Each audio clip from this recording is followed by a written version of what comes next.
How's it going, guys? It's your boy JoJo's Whips back with another video, and I figured I'd give you guys an update on what's happened to my B5 S4. I'm sure some of you guys were waiting for an update since there isn't very much content on these cars online. There is a few, but not as much as there as some of you guys may hope. But what ended up happening to my car was maybe about 3 weeks ago, 4 weeks ago.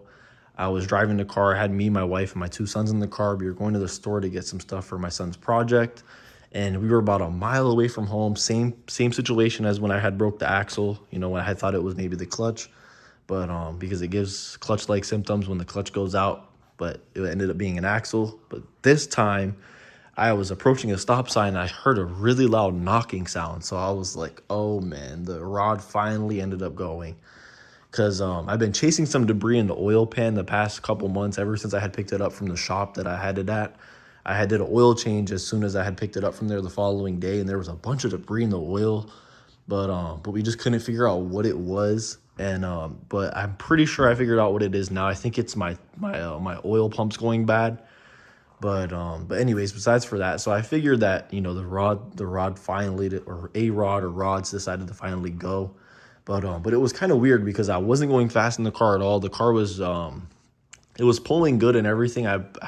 Before I got to the stop sign, it was I had maybe only gotten to like a pound or two, so wasn't really even pushing on the car. And then I had put the car in neutral and just coasted to the stop sign.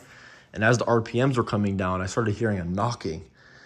So I was like, oh man, this is definitely a rod. And it ended up just being something really stupid. It was the here, let me grab it for you. It ended up being the timing tensioner.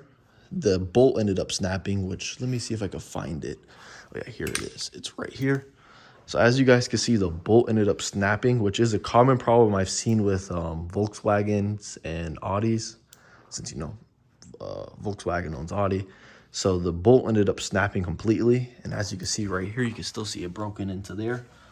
Right here. So that's going to be easy. We could just yank that out. So, I ordered the new parts already, but, this could just be a simple fix, get it right back on the road.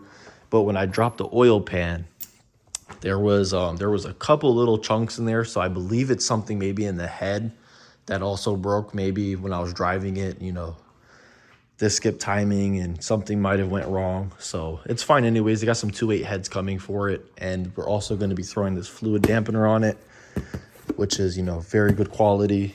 So we can make sure that this crank, could just survive the next, few miles on it. Hopefully a few thousand, maybe 100 more thousand miles. It should, because this is a 76,000 mile motor. I can't remember how many miles, but it is considered a low mileage motor for a B5 S4. And I actually do have upgraded rods. I have integrated engineering rods for it. I'm probably going to be running stock pistons because, these pistons are fully forged from factory.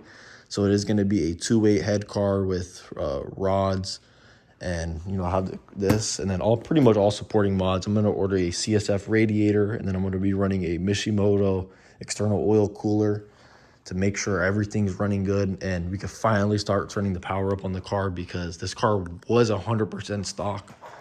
So, it's honestly, that could be a simple fix. I could have the car running I could have it running literally tomorrow by just putting that other tensioner back on with the bolt. But I honestly want to be able to turn the car up and not have to worry about anything as it would. So, and then, so then the other thing I'm also going to do as well, instead of using the factory bolt that it came with, my new tensioner, I'm just going to order a 12.9 version, because that bolt is a 10.9, so I'm going to order a 12.9, so it's a little bit stronger. And big shout out to my wiring / tuning guy. His Instagram is Damon Fierro.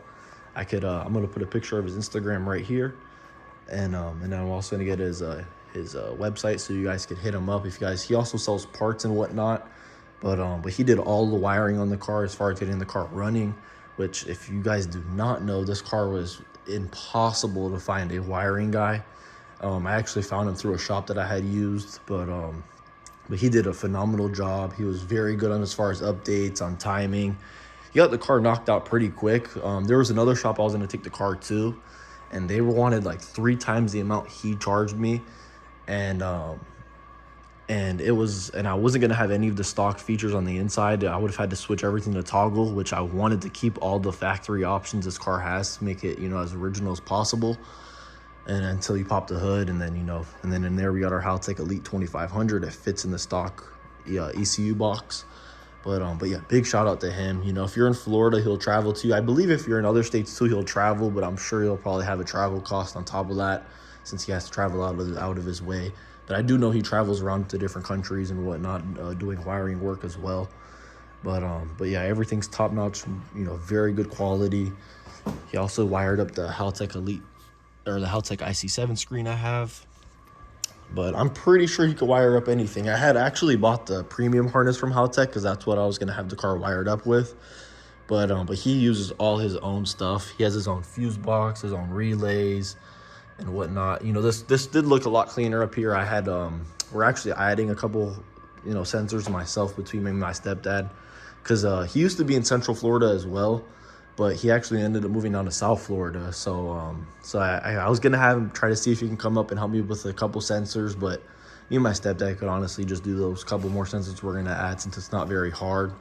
I mean, unless it was like a bigger wiring job, then I probably would have had him come back up here. But you know, it's pretty good. You know, we could take care of those few things. We've already added a couple things anyway. So, but yeah, big shout out to him. Anything wiring wise he could help you out with. I'm pretty much gonna be pulling the motor. I already got the cherry picker and engine stand here that my stepdad had brought me. You know, big shout out to him. And then we're gonna get this motor pulled, so then that way we could disassemble the motor from the tranny, and I'm gonna send the tranny off to get rebuilt. I have a full JHM rebuild kit with the carbon synchros and everything, so we could really make sure this car shifts good. And then, and what else? And then that way we could tear the motor down. We could see what damage there is. Hopefully the block is fine. It should be fine. This is a APB BF block, which is, you know, a very good block. I believe it's just below the all-road BEL BF block, which I know that one's considered the strongest, but I believe this is pretty much the same thing. As from what I've been reading from the forums, it's pretty much the same thing. We're also going to be taking quite a few things off and powder coating things, so, you know, it could look a little bit better. I could finally clean the engine bay again, although it's not too dirty, but with the motor and everything all out, I might as well. And so yeah, so definitely stay tuned for all the next coming videos coming. We're going to be doing a whole, you know, engine build process. You got to take the motor to the machine shop. The rods do say that they're drop-in. You know, you could just drop them in and they're ready to go.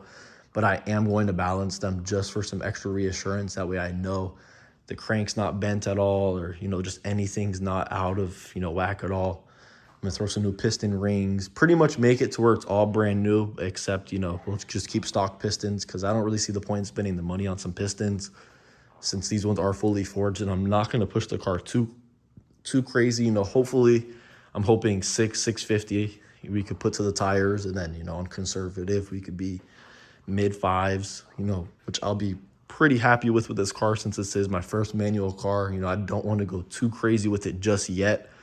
You know, we're going to take some baby steps, and then with my other block that I have, I'm going to girdle that one and go the whole route with that. But at least with this, you know, we'll be running, I'm sure, probably by February. I have pretty much everything I need to get it back on the road. It just depends how the machine shop is and the transmission shop that's going to do my transmission rebuild. Although I am kind of up in the air. I might just do the transmission myself, because the kit that I had bought from JHM, they give you a CD, or you could just go on YouTube and watch videos on it. But I'm really hesitant, because if I do something wrong, I'm going to be so mad at myself that I'm going to have to pull the transmission out. So I think I'll just have a transmission shop just deal with it. That way I know it'll be good. So, but yeah, if you guys enjoyed today's video, please like, comment, and subscribe, and push that subscription bell thing so you guys can stay tuned for what's going on with the car. And then we got some Tesla videos for those of you that want to see some Tesla videos, and the Caprice build. You know, we're slowly getting there. I'm just acquiring parts for it. But yeah, this is JoJo's Whips, and I'm out.